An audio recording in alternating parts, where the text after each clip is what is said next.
Anirban, checking if you can hear me. Anirban? You're audible, sir. And how do I make the background just always?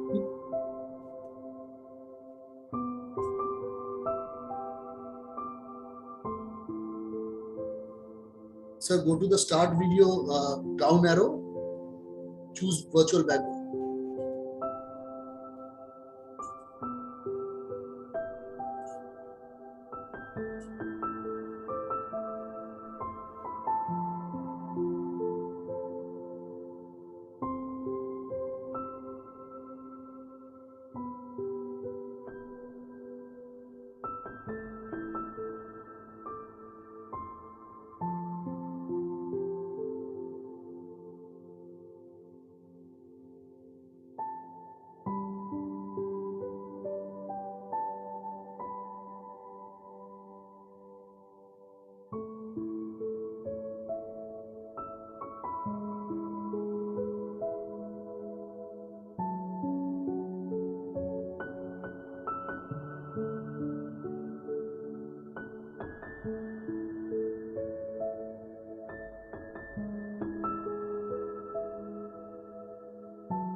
Anirban, just checking.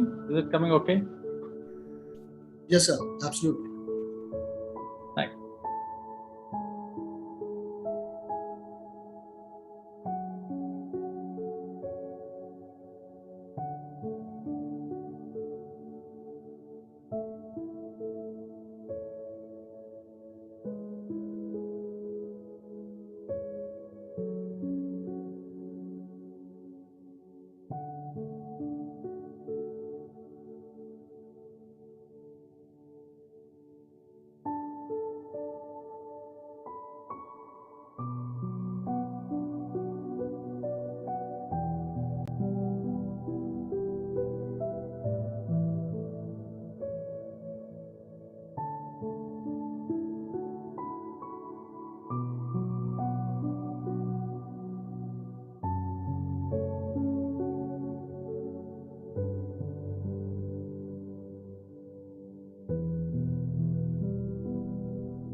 It's our nature to care for ourselves. Why care for the trees? Because we care for our lungs which need fresh oxygen. Why care for the birds? Because we crave for bird songs to wake us up each morning. Why care about the rivers or the oceans? Because we need fresh water and food for generations to come. Why care about the snow-capped mountains? Because we love a break in the midst of nature. Why care for the environment? Because it's our nature.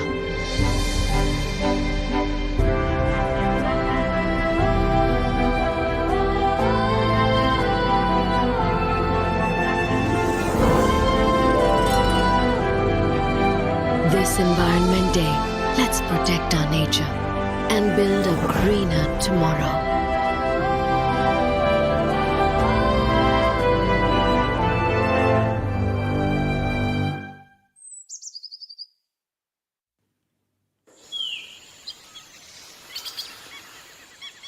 Finally.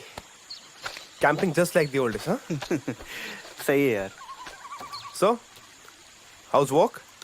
Building a new India, huh? Yeah, a sustainable housing project in Alwar. आजकल ये green living की काफी demand बढ़ गई है. तू बता, house life in wall street? Bro, मेरे लिए तो ग्रीन सिर्फ डॉलर्स है. सुनना, बहुत भूख लगी है. चल ना कुछ बनाते हैं. हाँ, चल बनाते हैं कुछ.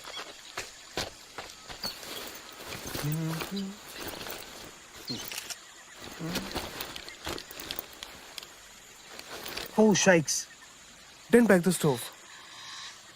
मजाक मत कर. Now what यार? लगता है इस बार घास फूस से ही काम चलाना पड़ेगा.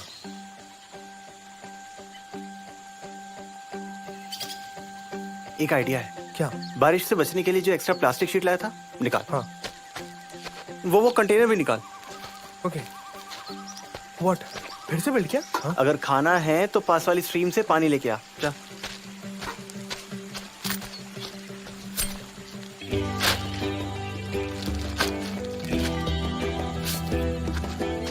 Bro! हाँ. क्या?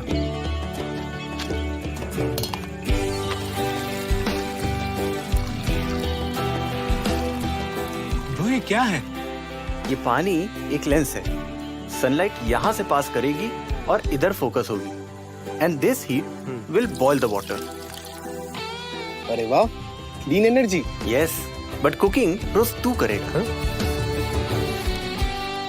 इंजीनियर बाबू, यू आर अ सेवियर. हाँ, nature is always a saviour.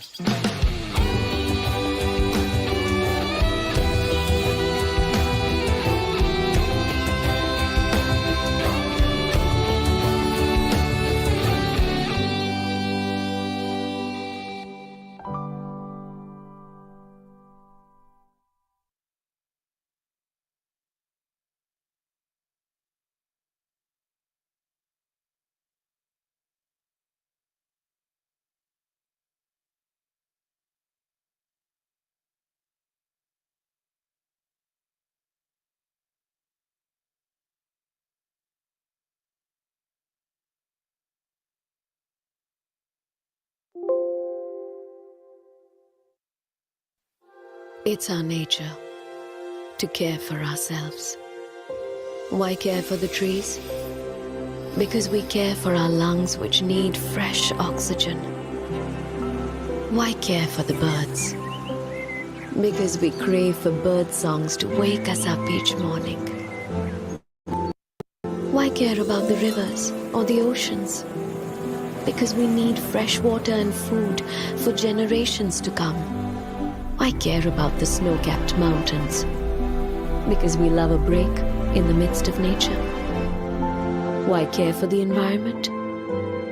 Because it's our nature.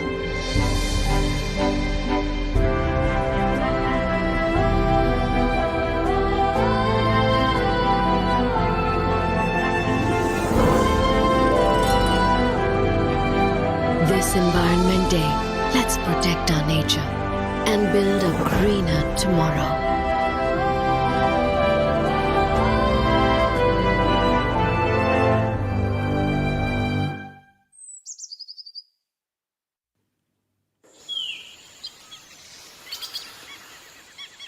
Finally. Camping just like the old days, huh? सही है यार. So, how's work? Building a new India, huh? Yeah, a sustainable housing project in Alwar. आजकल ये green living की काफी demand बढ़ गई है. तू बता, house life in wall street? Bro, मेरे लिए तो ग्रीन सिर्फ डॉलर्स है. सुनना, बहुत भूख लगी है. चल ना कुछ बनाते हैं. हाँ चल बनाते हैं कुछ.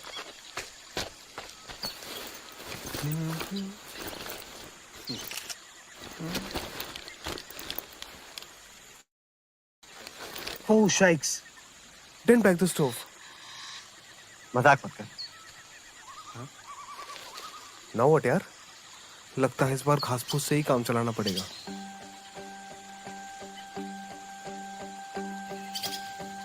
एक आइडिया है. क्या? बारिश से बचने के लिए जो एक्स्ट्रा प्लास्टिक शीट लाया था, निकाल. हाँ. वो कंटेनर भी निकाल. Okay. What? फिर से बिल्ड किया? हाँ? अगर खाना है तो पास वाली स्ट्रीम से पानी लेके आ. जा.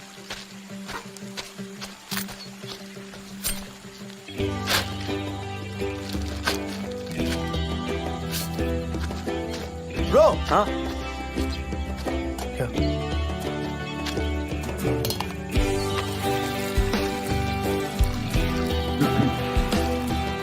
ब्रो ये क्या है? ये पानी एक लेंस है. सनलाइट यहाँ से पास करेगी और इधर फोकस होगी. And this heat will boil the water. अरे वाह, clean energy. Yes, but cooking रोज तू करेगा. इंजीनियर बाबू, यू आर अ सेवियर. हाँ, nature is always a saviour.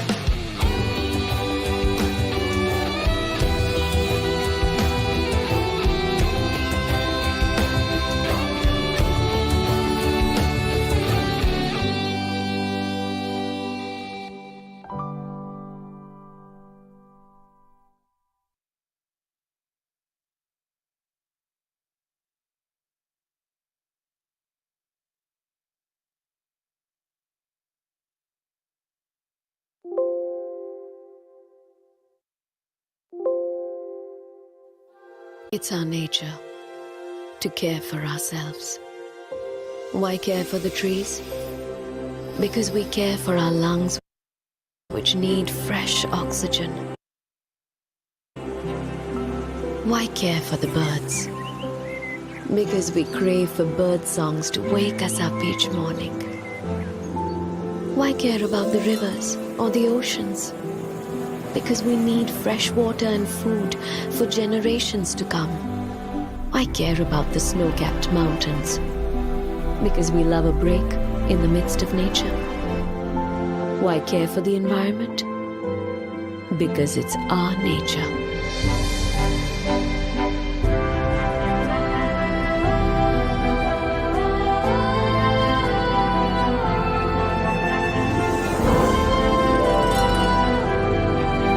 This Environment Day, let's protect our nature and build a greener tomorrow.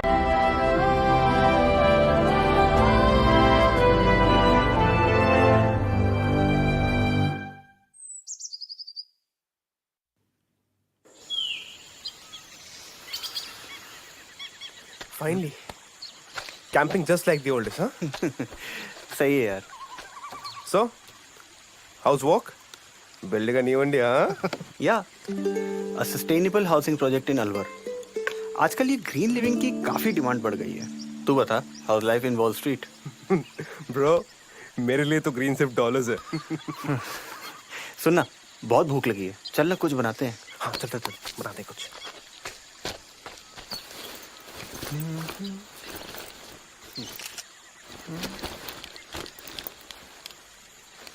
Oh, shikes. Didn't back the stove. मजाक मत कर. Now what यार? लगता है इस बार घास फूस से ही काम चलाना पड़ेगा.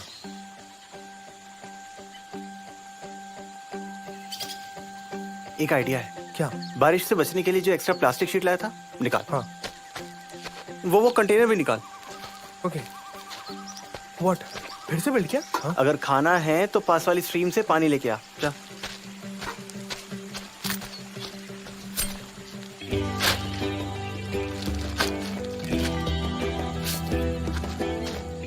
हाँ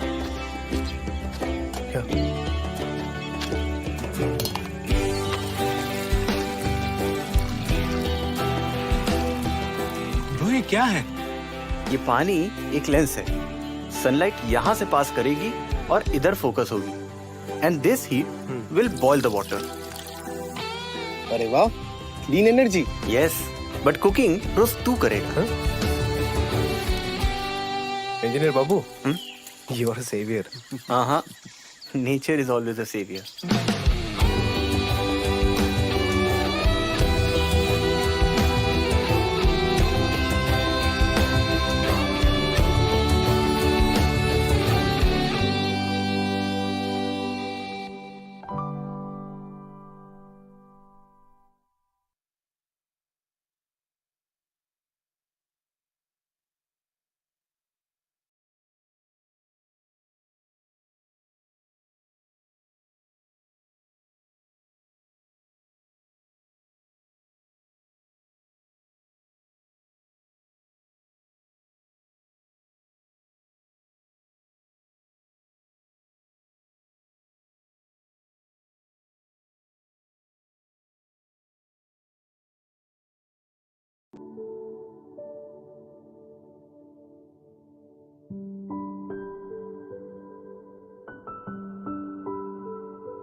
Ladies and gentlemen, Mr. Mukundan is joining shortly. He has just reached to his office. Give us 2-3 minutes. He has joined, sorry. I'll just bring him in. Thank you. Just a minute, please.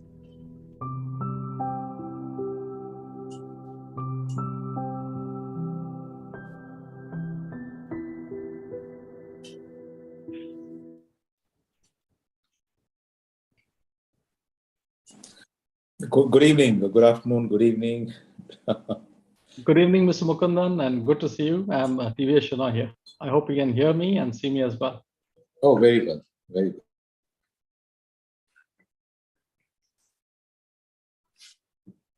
Yeah, Good evening, good evening, Mr. Mukundan. Thank you for taking time. This is the first edition of our CMA Tata TISCON Leadership Series, and we are very glad and privileged to start it with you. We would request first Mr. TVS Shenoy, the President of Calcutta Management Association, and also Chief Commercial Officer of Long Products, Tata Steel, to kindly introduce you and welcome the gathering. Sir, may I request you to please take over? Thank you, Anirban, and good evening to everyone from the city of Joy, Kolkata. It's a pleasure, and it's my pleasure to welcome you all to the Tata TISCON CMA Leadership Series. It's always been our endeavor at the CMA to profit the mind, and it's in this regard we have started the Tata TISCON CMA Leadership Series and attempts to profit the mind of all the people who are listening in here, and who none better than Mr. Mukundan to actually deliver the inaugural CMA Leadership Series. But before we get there and before we get to hear Mr. Mukundan, I think it's a pleasure to introduce him.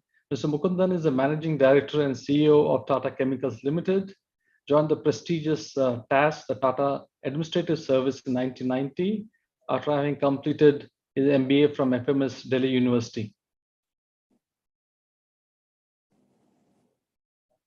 He's a distinguished alumni of IIT Roorkee, fellow of the Indian Chemical Society, and an alumnus of the Harvard Business School as well. During his over 3 decades of career with the Tata Group, he has held various responsibilities across the chemical, automotive, hospitality sectors in the Tata Group. He also serves on the various industry forums and impact organizations. Today, our session is going to be all about sustainability and digital. And in this day and age, I think there's no better buzzwords around it, but how do we actually get there? What are the various talking points and what are the things which impacts us is a session which we really dearly look forward to. I also have the great privilege of introducing Jimmy Tangri, the very, very popular Jimmy Tangri, of whom all of you would have heard in Calcutta, to take it forward. Mr. Mukundan, a warm welcome to this series. We have had such leadership series earlier, but to have you on board and deliver this of an aspect which is very close to your heart, hand it over to you, Mr. Jimmy Tangri, and Mr. Mukundan, gratitude for being with us. Thank you. Well, thank you, Mr. Shenoy, and a warm welcome to you, Mr. Mukundan, once again. It's such a pleasure to have you with us here at the CMA Tata TISCON Leadership Lecture Series 1. And of course, talking about leadership, you know, when we really talk about leadership, I think Tata TISCON truly leads the mile. Because what is leadership about? Creating lasting relationships, you know, compelling leaders to do more than just inspire others to follow them. They know how to motivate their employees, have that push, be mild from the heart and get things moving forward. And of course, when I look at Tata TISCON, they have a very special focusing on upgrading the skills of our nation builders, architects and engineers. The brand constantly strives to promote and enable best construction practices in the ecosystem. In this regard, Tata TISCON has initiated a discovery program. Well, Tata TISCON increased its footprint into the rural hinterlands through active engagement with the Mason community under the MITR program. The brand consistently strives to engage the community through skill development and training programs, along with health checkup camps across the country. Leadership is there right through in the Tata Group itself. And another point when we look at leadership is the learning agility. True great leaders know that the strength of their leadership is built on their ability to adapt to certain changes, circumstances. As we know, over the last 2 years, the kind of changes we had to adapt to, the situations, the circumstances, the behind the scenes, the work from home. You know, it was quite new to a lot of people, but people were ready for it. And trust me, it was truly amazing.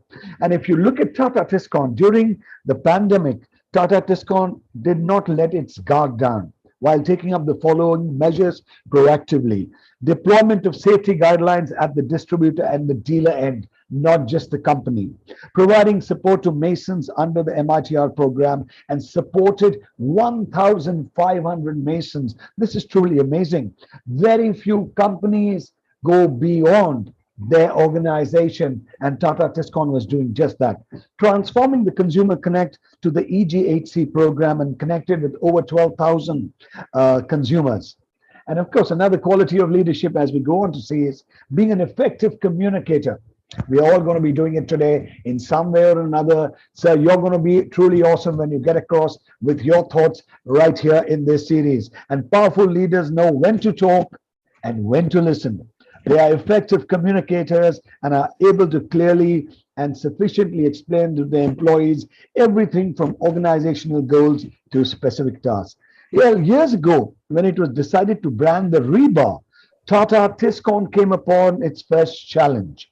The rebar was not even considered as important. It won this battle by telling its consumers, and the while cement and concrete were great for buildings, it was their bond with the rebar that kept them standing. Again, the Tata Tiscon way. And lastly, but not the least, fostering creativity and innovation, which is the in thing for any organization. Today, we are living in a digital world. No more traveling, communication, meetings, creativity, thought processes, brainstorming, inbuilt discussions. Even the smallest idea can become the largest flame. And leaders must encourage to risk experimentation and encourage creativity. Initially, in years going by, we were too scared to get out into the unknown world. But today, it is the norm of the day. And Tata Tiscon has made deeper imprint by being available online throughout the country. Tata Steel Ashiana was launched to address the needs of the segment of consumers and influencers through an engagement and e-commerce platform. So much about leadership. And today, very, very special in this amazing CMA Tata Tiscon Leadership Lecture Series. Once again, a warm welcome. And the topic which we are going to be kind of engaging and discussing is leveraging sustainability and digital and opportunity for India and our country. Mr. Mukundan, over to you, sir. And just once before you start, I'd like to tell everybody watching us, if you have any questions, you can put them on the chat column, and we will be asking the questions once Mr. Mukundan finishes his lecture, and looking forward for an amazing insight. Over to you, sir. Thank you, Jimmy, and thank you, Mr. Shinoy. I think I thought that rather than call it a lecture, I'll have a conversation because I'm going to learn.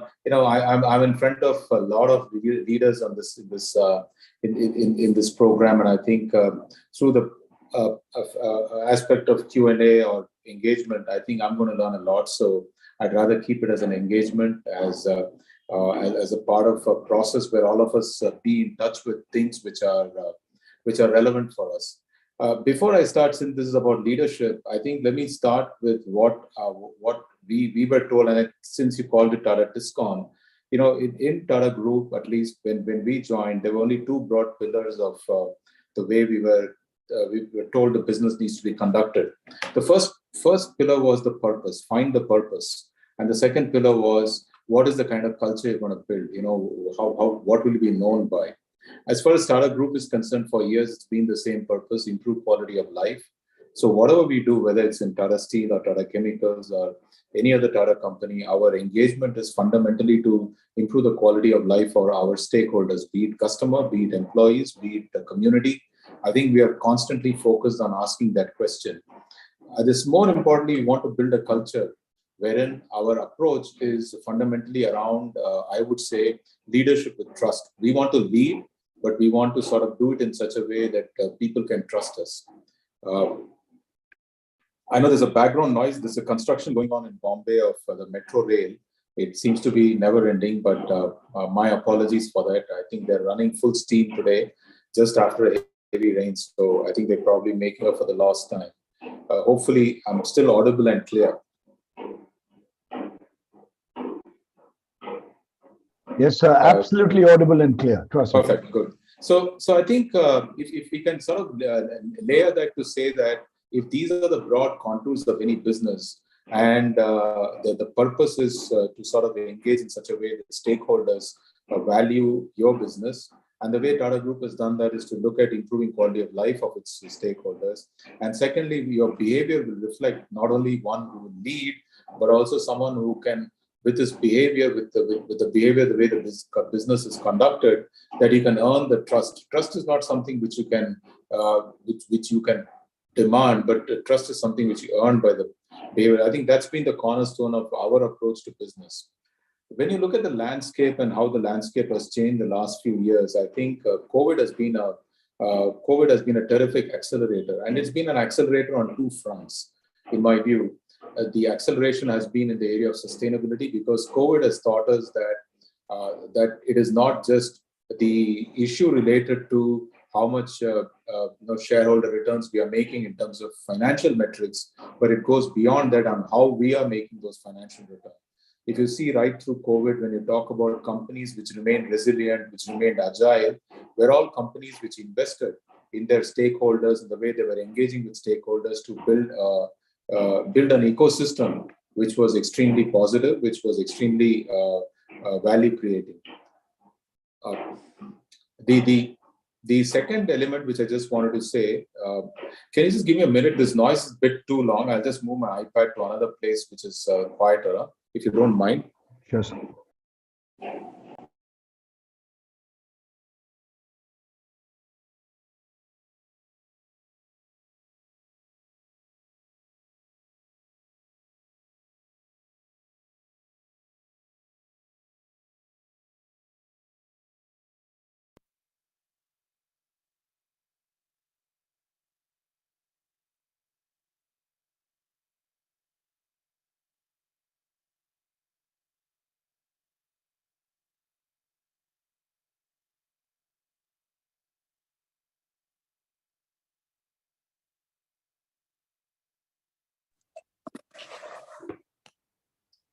Apologies for that. Maybe this is much quieter and much better for everybody. So I just thought there were two broad forces which sort of impacted us right through COVID.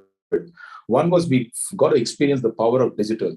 Many of us could work virtually, and even in this conference, the way we are engaging with each other at a press of a button, and we are coming together from different parts of India, I think it is fundamentally defined by the way we have sort of adapted ourselves to digital. So I think both these are two forces which are going to continue for a long, long time. And I thought maybe one of the conversations we could have as part of leadership is to say how we are engaging with this whole power of both sustainability and leadership. And I thought I'll just go through a couple of slides, and after that we could have an engagement and a conversation.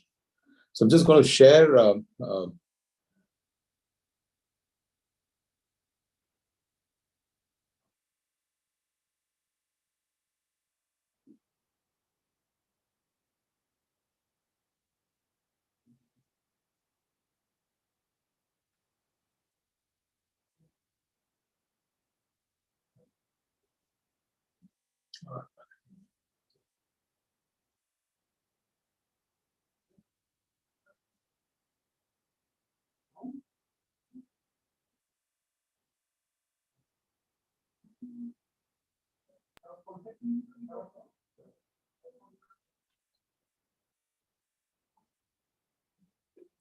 Is my screen visible to everyone? Yes, clear. Thank you. Thank you. So these are broadly about 5-6 slides, and we'll just sort of walk through them just to see what does it mean and why is it a great opportunity for India. If you really look at the way we are looking at the forces which are on us, in terms of sustainability, I think climate change is clearly one area which I think we all need to engage with. There's a greater push on circular economy, and the whole issue of reducing the waste, making sure that whatever product you make is part of another ecosystem where it is used as input, I think is gathering momentum. Lastly, biodiversity is something which companies need to increasingly focus going forward. And all this is driven by, there's a greater customer active awareness and also shareholder activism, which is pushing us in terms of ESG. If you look at the move which Shell has had to face in the courts in Netherlands, where the court it was a legal process which sort of put pressure on them to accelerate the journey to ESG. When you look at the way ExxonMobil had to sort of appoint ESG environment activists so that their climate change agenda was pushed on their board through a minority vote, again tells you the kind of push we are seeing going forward. In terms of digital, I think clearly what we've seen through COVID is that the power of digital, not only to communicate with each other, but more importantly, the emergence of machine-to-machine connectivity in terms of real-time data acquisition, data analytics, and real-time solutions. And I think nothing sort of shows the power of real-time solutions as the for the common man, as the layer which Aadhaar has laid out for all of us in terms of our ability to access so many solutions which government is laying out. And lastly, I think digital has an element of sustainability built into it. In terms of the various elements of what India has committed, I think if you look at renewable power, I think this number keeps increasing. It was 40 gigawatts by 2030. But I think broadly, while you have said that by 2070 will be net positive in terms of our carbon negative footprint, I think that is something which may probably accelerate more or less. There is clearly green mobility, which is EV adoption. Also, biofuel mix now is mandated. There is a water mission which government is rolling out, and there's a tremendous opportunity in terms of access to drinking water, water for living, also water for livelihoods in terms of micro irrigation and making sure that India's agriculture productivity increases. A solar alliance, international solar alliance, again is a great move where India is going to play a central role. And the low carbon economy through hydrogen mission and phasing out of single-use plastic, the whole issue of clean cooking gas, all these are part of the green low carbon economy push. In terms of digital, again, I think I just want to draw our attention to what government is doing, because government always is a force multiplier, an enabler and creator of environment. If you look at the various platform government has created, including the COVID app, which sort of helped us to get vaccinated, I think it's a tremendous shift which is happening. So we are also having huge pillars of digital India, which includes broadband highways. There is an e-governance mechanism, information for all. Electronic manufacturing is gathering momentum. So a whole host of stuff which is being laid out, which is going to sort of drive the transformation going forward.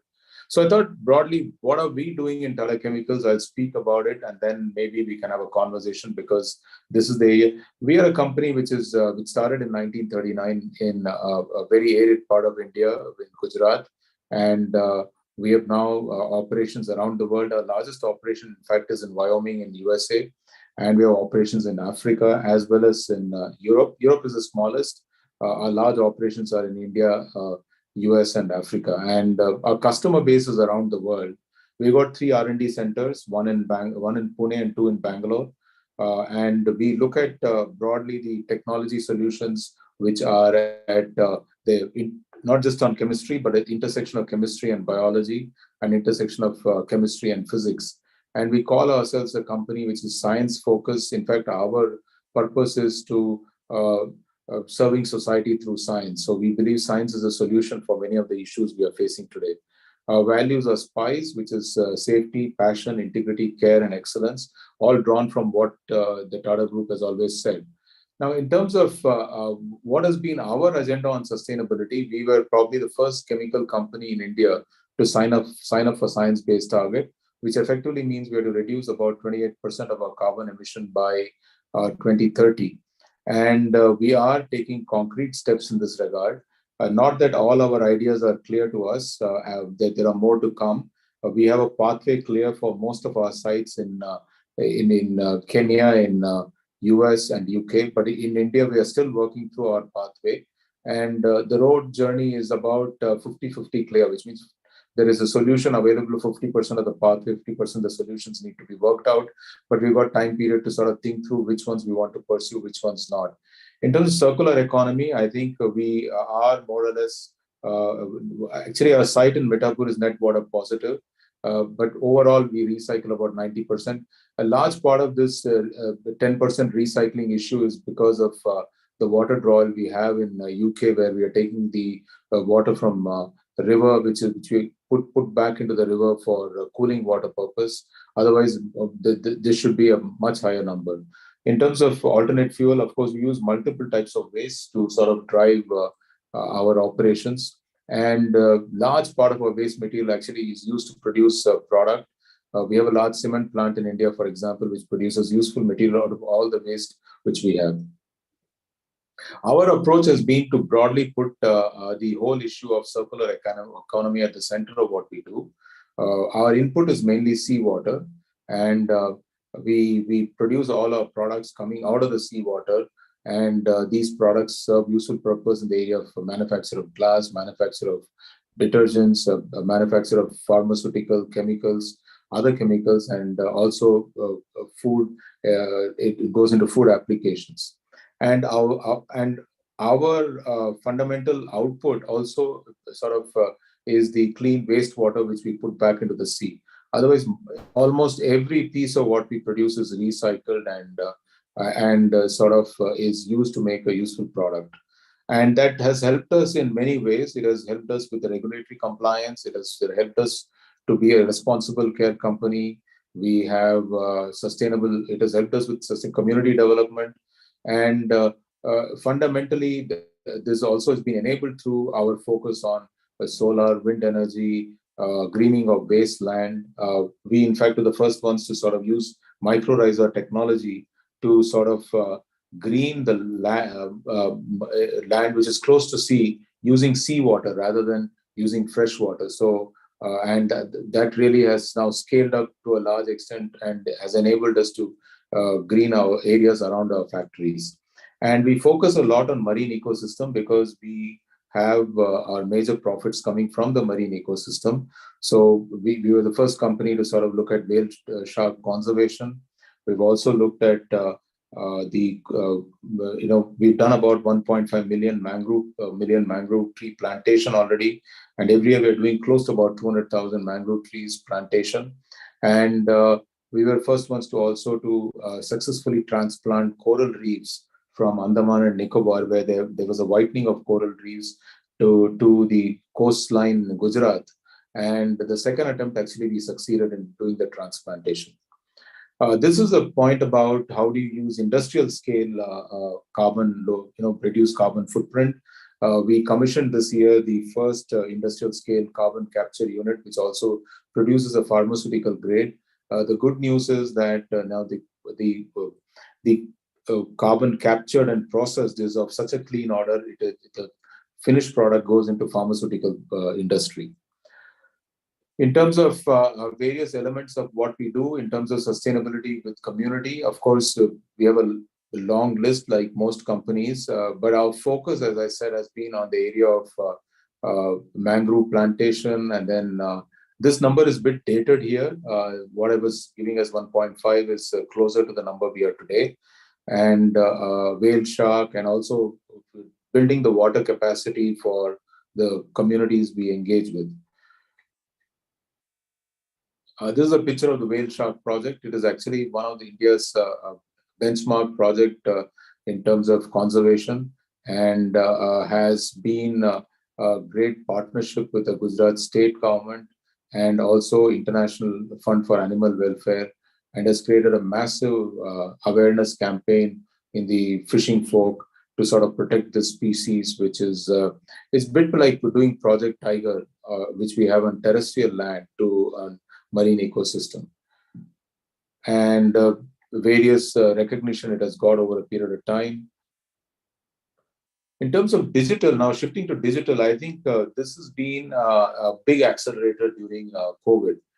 Today, our entire supply base, some of these numbers are moved actually as we speak. Our customers are anyway connected with us digitally. Many customers today don't even have a paper being pushed. It is all digital. The order is booked digitally. The delivery is done digitally. They can track the order process digitally. Right now, our supplier onboarded is reaching 10,000. This number is a bit dated. And our digital twin, which we created in Metapur for our main factory, has reduced variability as on date by 22%. That has effectively meant our operating efficiencies have increased. We continue to leverage remote sensing and AI in our seed production, also in solar salt operation, where we are using ISRO's. India has got tons of data, digital data available, which is free. I think this one uses the ISRO's satellite imagery to sort of improve our salt works operation, which is one of the key resources for us. And of course, as I mentioned, during COVID-19, this whole shift to digital helped us not just engage with internally with our teams, but also with our customers, and also with our shareholders in many ways. Now that's become the norm. Many shareholders are now saying that, can we have these AGMs virtually, because there's a lot more participation from shareholders who necessarily do not stay in Bombay. This is a glimpse of the overall digital twin which were created, and this system has now reduced the variability by almost 22%, and that has improved the yield output, also reduced the cost massively. This is a broad glimpse of what we do in terms of using ISRO's work in terms of satellite data. And the satellite imagery sort of tells us when to start a pump, when to stop a pump, depending on the satellite image reflectivity data which we get from these salt works. And it allows us to sort of manage our salt works to a level of 90 to 95% accuracy. In the past, we've had this done manually, where people would go and take these measurements manually. And there was always a lag between taking the measurement, that getting uploaded in the system, and from that system then getting into operating procedures. And finally, I think I want to just sort of highlight how this is also helping our farm business, where we are monitoring seed production, and this is giving us a lot of insights in terms of productivity of the seed farms. And this has been a pretty much indigenously developed tool with TCS, which is part of the group. So we've worked on this, and is ready for scale up over a period of time. So broadly, I just wanted to say that every business has the overall powerful force of sustainability, which can be seen as a challenge or can be seen as a differentiator between companies. And of course, the digital power, I think, is something which every company needs to harness, whatever its size, scale, and whatever may be the function. I just want to say that last week we had a workshop run by finance, where they had something called Automation Mela, where over 900 different ideas of automation have come for a function like finance. And a month ago, they actually designed 2 bots, which are going to be doing accounting in the background, and which has led to freeing up the time of our chartered accountants, our finance professionals, to look to more jobs which require thinking rather than repetitive jobs. So we are seeing this acceleration, not just in manufacturing, in areas like finance and sales and marketing, in every function of the company.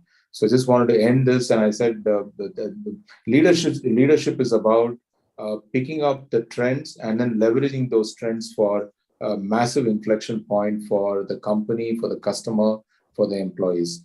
Happy to engage in Q&A, and thank you all for giving me this opportunity to speak to you.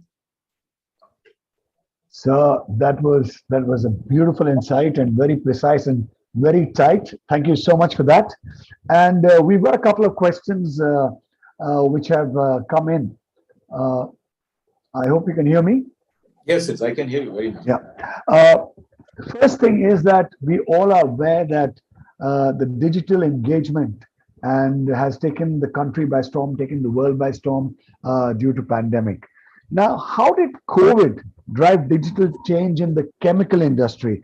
Digital twin was a great example. Any other changes in the customer or consumer behavior? So when it happened, everybody was trying to get into the digital communication area, effectively using digital as the one point. Initially, there was a tug of war, people were trying to get used to it. People were trying to say, okay, what, how, and I hope this will work. So how did the COVID drive the digital change, especially in the chemical industry? Because most of the times, for operations, you have to be on ground, you have to ensure control, you have to ensure quality checks. So how did it drive the digital communication and the change, especially during COVID? This, Jimmy, I think one of the important lessons COVID taught us was, the point about how one needs to delegate has to change tremendously.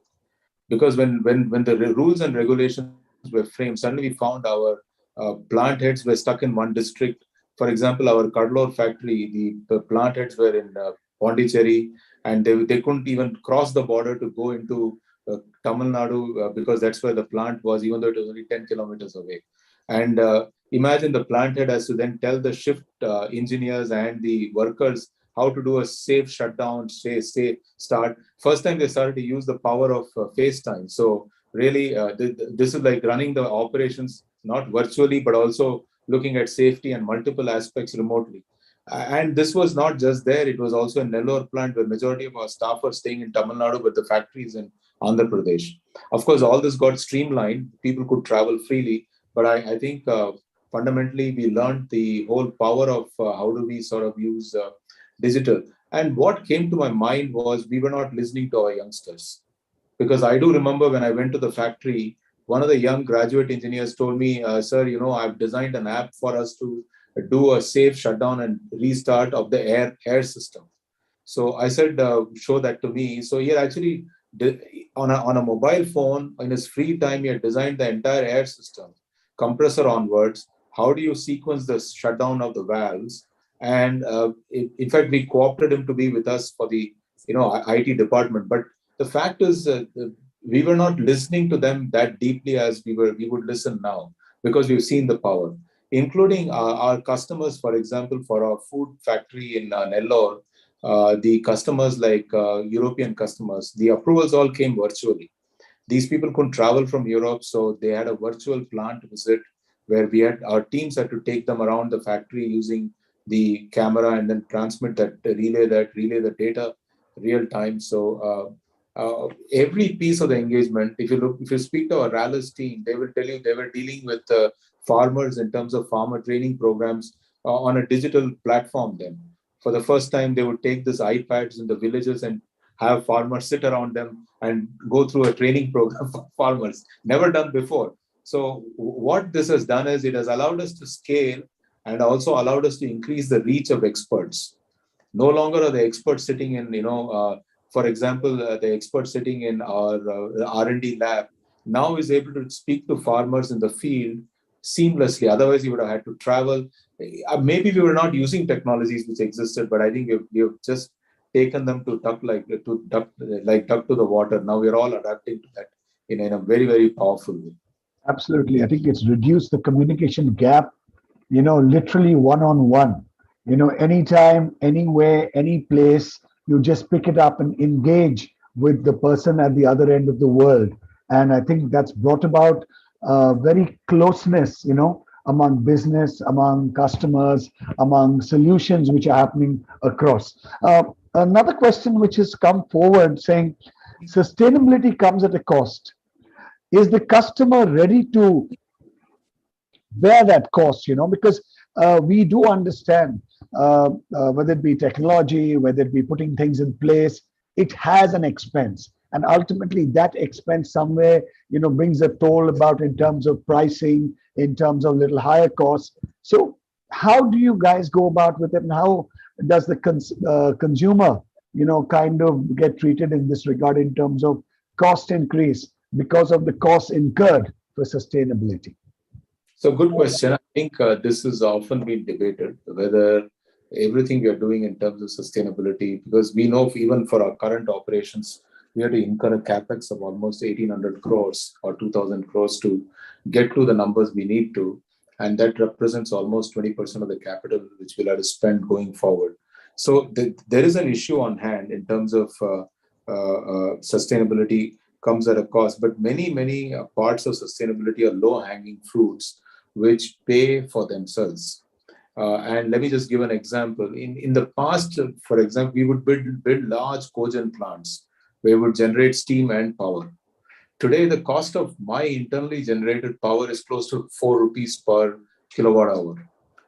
And the cost of buying renewable power from any person willing to sell me renewable power is about 4.7. So the differential is reduced to something like 70 paisa or something. The reliability of external power is also increased. So when you talk about blended approaches to going forward in terms of looking at power, I think the solutions are becoming much more at grid parity, at own cogen power plant parity. So really the renewable part has moved in that direction. There are going to be tougher spots. I think, for example, when you say a cement plant or a steel plant or some parts of the chemical process, we have got calciners which emit carbon. I think there it's part of the process itself, and it becomes much more difficult to deal with that in some ways. So the way we have dealt with that is to get into carbon capture and use, but we don't have so much of use for the carbon which we are emitting today. That's a reality. So we need to look at it in a bite-sized approach. So our own point about science-based target to be within 2 degrees, 1.5 degrees calculated by various elements is about 28-30% reduction. Our view is that at least 15%, nearly half of that actually is going to be value creating, which means it's going to reduce cost. It's the balance 15% which is going to increase cost. And hopefully the increase in cost will be paid by the reduction in cost which we are putting in the first half. That's the overall approach. But the broader issue is while the customer may be unwilling to pay, the alternatives will be shut out very soon. I think that is something which may happen, and that may itself be a shift which will drive the overall process. So I think from the regulation side, from the the community side, the pressures are going to become very, very heavy. So you've seen this while diesel is still cheaper in Delhi because of air pollution. We know that the diesel engines are less preferred by everybody. They would want to switch to gas. So I think it will more come from community also. It will come from government regulations also, not just from customers. But I do agree that our sustainability cannot be, we can't go to customer and start telling him, pay me a huge premium because I've got a sustainable product. Customers want to be paying same or maybe less. Absolutely right, sir. Now another question has come in saying in the contemporary time, we see there was a huge threat to digitization.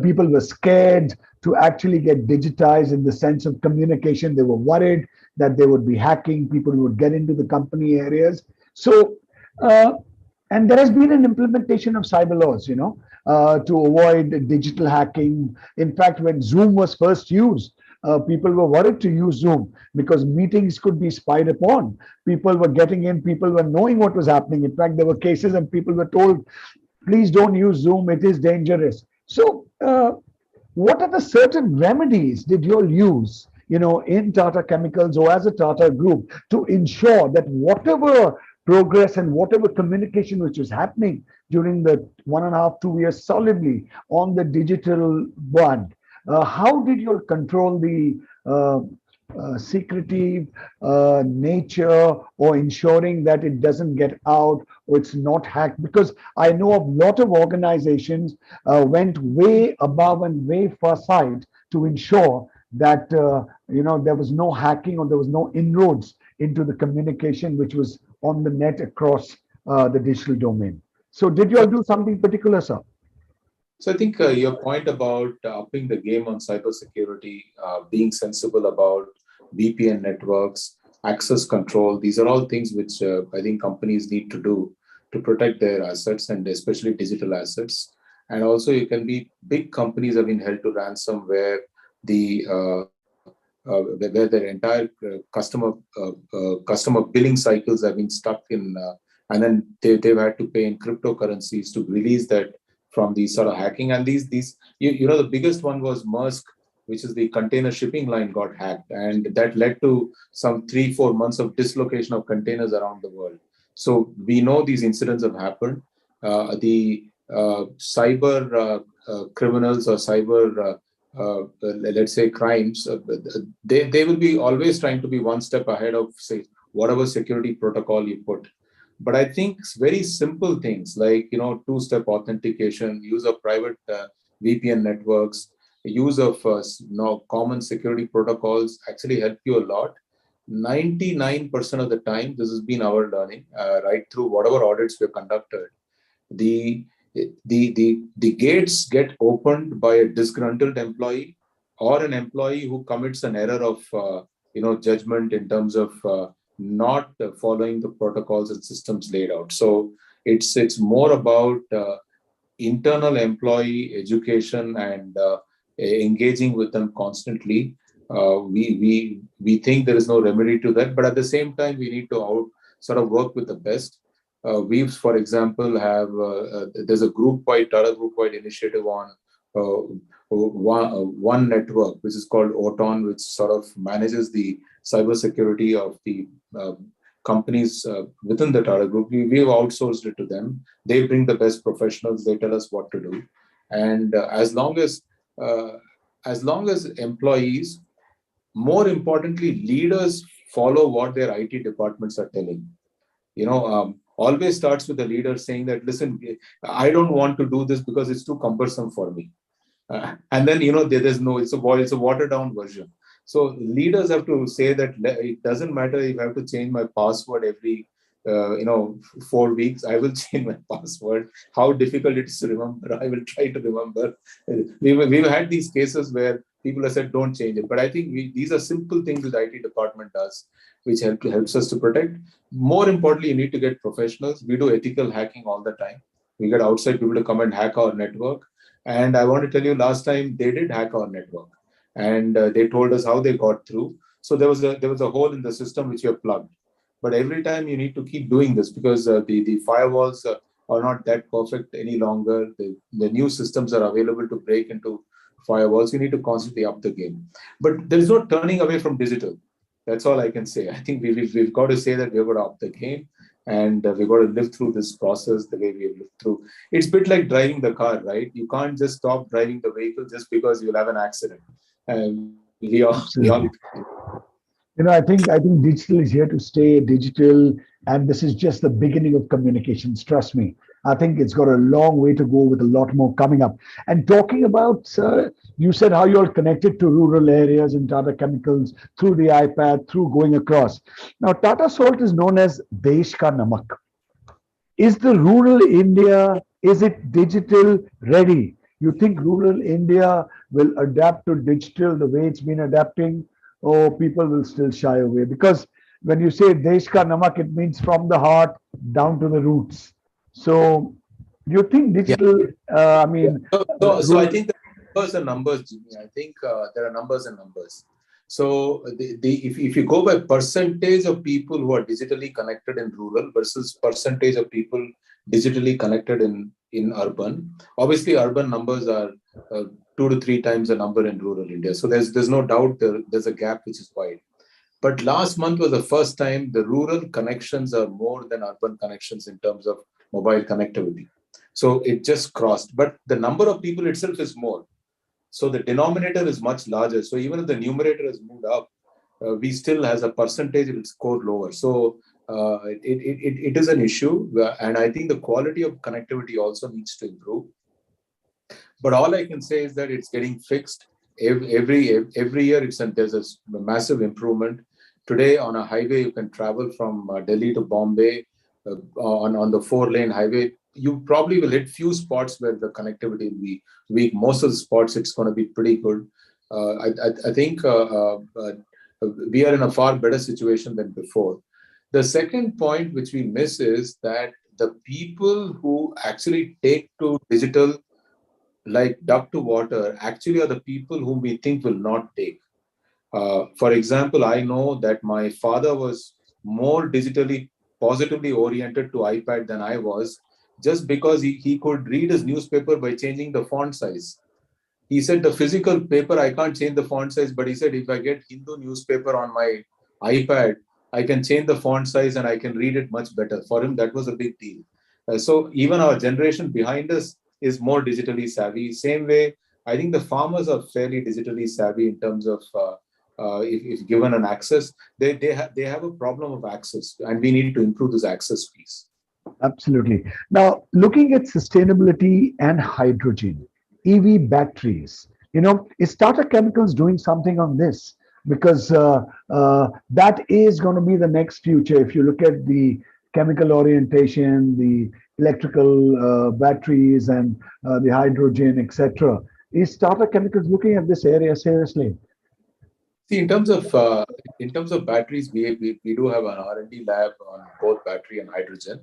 But to be clear, that we have said our boundary condition will be playing into the chemical value chain of the batteries.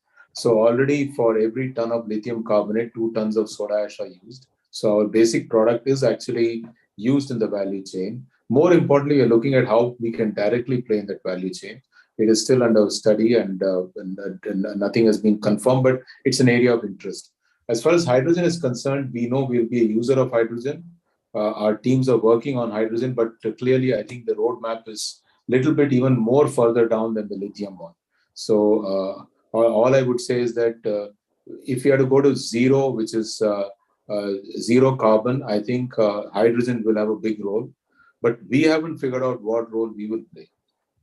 In time to come, it'll be more clarity, which is going to be coming Right up. now, it's Because I think looking at the future, it's going to be a huge business to actually look forward to in terms of being in the EV area, basically. But we got another question coming saying a large and responsible group like Tata's can invest in a concept like circular economy. But in India, which is driven by a large number of small and medium enterprises and what we call is a jugaad economy, how do one get them to align to the concept of a circular economy? Because everybody's a jugaad kar raha hai, ye karna hai, wo karna hai. So there's still a part circular and a part jugaad concept. So as a Tata group, how do you all get them to align with the kind of thoughts and the kind of vision you'll have? I think, see, the point about MSMEs, which is a large part of the ecosystem, which is what we worry about, saying that large companies can do and smaller companies and medium companies cannot do. I think the larger companies have a role to sort of work with their supply chain in taking them together on this journey. Because you look at it, if most companies, including Tata Chemicals, at least 30 to 40% of the value addition is happening outside the company in MSMEs. And I think if we can't onboard them on this journey, if we can't work with them in a way that they can be on this journey, I think we will not succeed. The biggest issue as far as the promoters are concerned, because these are companies which are promoter driven, many of them, their day starts with finance, ends with finance. He's worrying about money, incoming money, how he's going to spend the money. If we can make sure that our payments are on time, we deal with them on a professional basis. And I'm not saying any company doesn't pay. I'm saying it may be inadvertent. Some companies maybe, somebody may be having difficulty. But as long as we can support them out of the finance, I think they are willing to learn, willing to listen. In fact, for them, the changes will show immediate impact. So we clearly see opportunity there and onboarding them. The Tata Group has always said that we are not alone in this. We need to work together as ecosystem. And in that ecosystem of supply chain, value chain, I think the smaller companies have a large role. And we need to engage. Absolutely. I think engagement at all levels is going to actually play a big role as we move forward. Because today, I think even the one-man operations are doing brilliantly. So at all levels, one has to engage. And another question has come up. Is it the CSR compulsion which compels the corporates to think about sustainability? Because it's there. It's like with a gun on the head and saying, you guys need to do it. So is it that CSR compulsion? But it's important in some ways, I think community is a big stakeholder. I do think that sustainability, one of the pressure points on sustainability is going to come from community. I'm not saying CSR. CSR is something I think Indian companies do very well. It's a great concept to sort of put it as, at least 2%, but many of us spend more than 2%.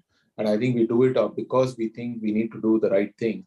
But to address this question of sustainability, I think the community certainly will continue to put pressure on businesses. And I think it's the right pressure because many of these actions, when you look at it, doesn't cost much, but outcomes are very, very positively beneficial. So I have seen even in our own operations, in our large factory footprint, how the engagement with community has offered us terrific solutions in terms of water conservation, in terms of for us itself. So we used to maintain a lake near our factory for long, and the community would access it. But during the periods of drought, the factory had access to the water from the lake. But for last 15 years, we've not drawn a single water drop from that lake because we have done so much work on rainwater harvesting around the communities that everybody is self-sufficient. So I think working with community is the biggest benefit one can get to move forward on sustainable solutions. We got one small question come up, and sounds interesting. Saying as we are moving forward, and the industry has got a lot of expectations from the future managers, and with digital, being the foremost, expectation that being totally digital savvy. So the students coming from an MBA background, and a non-tech background. So what is advisable? Should they still go with it or move with the flow and get into digitalization? Because so I didn't get the question, but I think if it is to say that digital, does it mean that you need to be technically, qualified to understand digital? I think there's a large part of digital which is about user experience, which is about logical flows, and I think these things really are not just technical in many nature, but it is also how a system or a business operates. So I think we do believe that this is beyond technical. I think in many ways, the whole process of experience creation is a combination of, I would say, science and art. And I think both kinds of mind need to come together. Absolutely. I feel the MBAs are already so-called technically qualified on the digital domain because most of them are using the communications and the way they went across, I think, for the past 2 years. And as we are nearing about a couple of minutes to go, one parting question as a leader, I would love to ask you this. What keeps you awake at night? What keeps me awake at night? I think the broad issue, as far as if you ask me, the thing which, rather than say what keeps me awake at night, I want to sort of answer this in a way to say that what do you look forward to when you wake up in the morning, right? I think that may be far better. I think the world is full of such great possibilities. I think today, then when I somehow feel that every passing day we have more possibilities than what we had before, and I think it is just the work. It's a limitless end of change which we can do. A traditional industry like chemicals, I could never have imagined that we could probably improve our systems by running IoT systems and controlling from a distance, but it's all becoming reality today. The way we are engaging with youngsters who are coming in, it's a very different format to the way we got engaged when we joined work. So obviously, it's a much better place and much forward-looking place today. Amazing, sir. Life is changing, the world is changing, thought processes are changing, and even digitalization is changing. What it was 2 years ago today, it's kind of advancing more and more. And I think the world is becoming a smaller place, I would say, thanks to COVID, thanks to the digital world. And I think knowledge is also becoming easy accessible across. And so it's been such a pleasure, engaging and talking with you across. And I would like to call on Mr. Anil Garg, the Vice President of CMA, to kindly give the closing remarks and the word of thanks. So, Mr. Anil Garg, over to you, sir. Thank you, Mr. Mukundan. Thank you, Jimmy. Thanks a lot. And thanks, Mr. Mukundan. That was most interesting sharing of ideas on two emerging imperatives, if you will, for humanity. One was unleashed on us due to COVID in terms of acceleration of the digital transformation. Digital, as we know, was already there in terms of technology, except adoption has really been accelerated due to the requirement of COVID. Second, of course, is sustainability, which is very much a part of our human sustainability goals, not only for India, but also for the UN, that unless we can take action on the sustainability front and reduce our carbon footprint in whatever manner possible, we may be faced with severe catastrophes like climate change, for instance. really appreciate the thought leadership that the Tata Group has exhibited, and that came across very clearly in these two areas.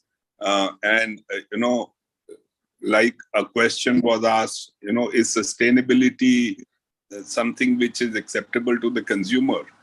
I think you put it brilliantly that, it may not be acceptable in terms of cost, but sooner or later, the costs are going to catch up.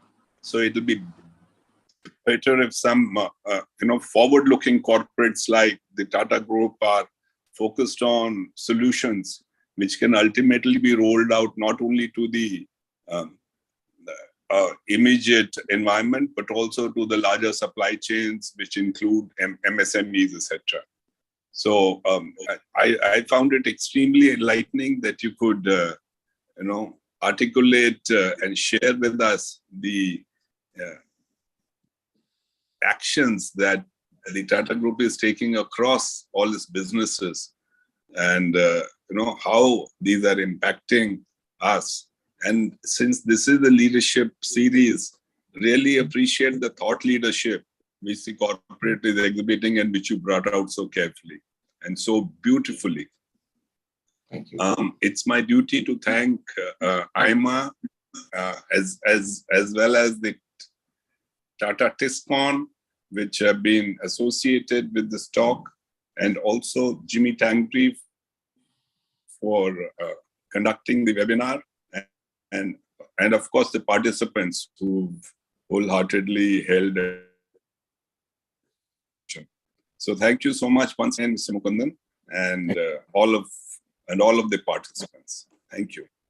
Bye. Well, thank you, ladies and gentlemen. Thank you, everybody who joined us this beautiful evening. CMA Tata TISCON Leadership Lecture Series 1 starting off, and I think it was wonderful. Thank you, everybody, for joining us. And with that, we come to an end of this amazing talk and discussions and engagement we had. Thank you so much, everybody. Thank you so much.